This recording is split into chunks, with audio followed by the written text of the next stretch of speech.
Hello guys, welcome to the channel Concept of Laws. Today we start the topic of cyber crimes, part 2, reasons for cyber crimes. Cyber crimes के कुछ reasons हैं, उनको हम देख लेते हैं. Professor H.L.A. Heart in his classic work the concept of law, उन्होंने ये कहा था कि जो ह्यूमन बींग्स हैं वो जो अनलॉफुल एक्ट्स करते हैं वो होते हैं क्राइम्स, और फिर इसीलिए रूल ऑफ लॉ आया पीपल्स को प्रोटेक्ट करने के लिए इन सब हार्म्स के अगेंस्ट, क्राइम्स के अगेंस्ट. पीपल्स के जो पर्सनल राइट्स हैं उनको सिक्योर करने के लिए, प्रोटेक्ट करने के लिए रूल ऑफ लॉ आया. तो इसके जो रीजंस हैं उनको हम पॉइंट वाइज स्टडी करेंगे. फर्स्ट इसका रीज़न है ह्यूज डाटा स्टोरेज कैपेसिटी. ये इसकी एक बहुत ही यूनिक कैरेक्टरिस्टिक है. जो रीजंस हैं साइबर क्राइम्स के उनमें से ये एक बहुत ही इम्पॉर्टेंट रीज़न है. ह्यूज डाटा स्टोरेज कैपेसिटी का मतलब ये है कि जो हमारे कंप्यूटर नेटवर्क हैं उनके अंदर बहुत ही एक कैपेसिटी होती है.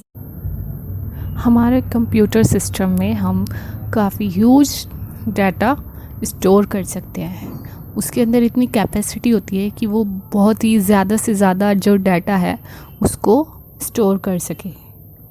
एक बहुत छोटा सा जो माइक्रो प्रोसेसर कंप्यूटर चिप होता है लाइक CD-ROM, उसमें भी हम लैक्स ऑफ पेजेस स्टोर कर सकते हैं. एक छोटे से चिप में इतने सारे पेजेस हम स्टोर कर सकते हैं, सेव कर सकते हैं. तो जो भी हमारे डॉक्यूमेंट्स होते हैं, जो इम्पोर्टेंट डॉक्यूमेंट्स होते हैं वो सब हम उसमें स्टोर कर सकते हैं, सेव कर सकते हैं. डाटा जो हमारा रोम में है वो एक सेव रहेगा, चाहे हम अपना कंप्यूटर सिस्टम क्लोज़ कर दें, पावर को टर्न ऑफ कर दें, तब भी हमारा जो डाटा है वो उसमें सेव रहेगा.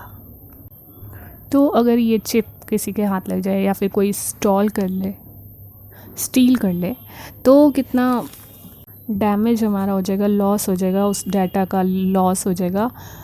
इस टाइप से साइबर क्रिमिनल्स जो हैं ईज़िली साइबर क्राइम कमिट कर सकते हैं. सेकंड रीज़न है वाइडर एक्सेस टू इंफॉर्मेशन. हमारा जो कंप्यूटर सिस्टम है इसमें हम बहुत ज़्यादा अपना इंफॉर्मेशन को स्टोर कर सकते हैं, सेव कर सकते हैं. जैसे कि किसी कंपनी की डिटेल्स हैं, हर एक एम्प्लॉय का जो अपना रिकॉर्ड है, पर्सनल रिकॉर्ड है, तो उसमें सब इंफॉर्मेशन, उसकी डिटेल्स सब रहता है कंप्यूटर सिस्टम में. तो इस टाइप से अगर ये इंफॉर्मेशन किसी रॉन्ग पर्सन के हाथ लग जाए, उसको, जैसे कि कोई साइबर क्रिमिनल है, तो वो इस इंफॉर्मेशन से ईज़िली क्राइम कमिट कर सकता है, साइबर क्राइम. थर्ड रीज़न है complexity of computer systems. Computer work करता है ऑपरेटिंग सिस्टम पर, और ये ऑपरेटिंग सिस्टम्स काफ़ी मिलियंस ऑफ कोड्स को हैंडल करता है. तो इस स्टेज पर हो सकता है कि कोई लैप्स हो जाए. साइबर क्रिमिनल्स इस चीज़ का अनड्यू एडवांटेज ले सकते हैं और सिस्टम को हैक कर सकते हैं, किसी की आईडीज़ को हैक कर सकते हैं. तो ये एक एग्ज़ाम्पल है. हैकर्स जो है वो इस चीज़ का एग्ज़ाम्पल है, जो कि ऑपरेटिंग सिस्टम की वीकनेस का एडवांटेज उठा लेते हैं. तो इस तरह से ये भी एक रीज़न है साइबर क्राइम के कमिट होने का. फोर्थ रीज़न है नेग्लिजेंस ऑफ नेटवर्क यूज़र्स. तो जो नेग्लिजेंस होता है वो ह्यूमन कंडक्ट से रिलेटेड होता है. तो इसका कहने का मतलब ये है कि इसके पीछे जो ऑनर है, कंप्यूटर का ऑनर है, उसका नेग्लिजेंट एक्ट होता है.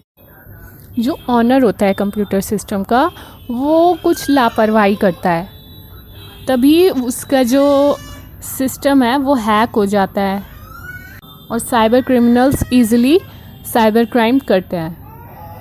तो ये भी एक रीज़न हुआ साइबर क्राइम का.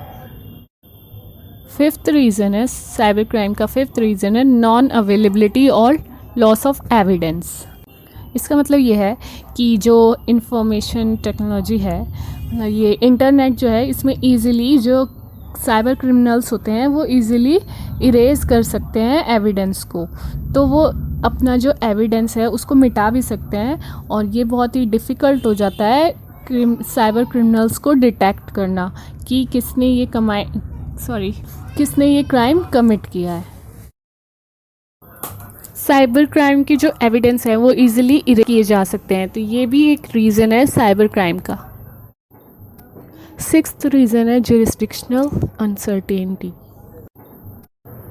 Cyber crimes cyber space network से किया जाता है, जो कि साइबर स्पेस नेटवर्क इंटरकनेक्टिविटी होती है उसके थ्रू साइबर क्राइम्स किए जाते हैं।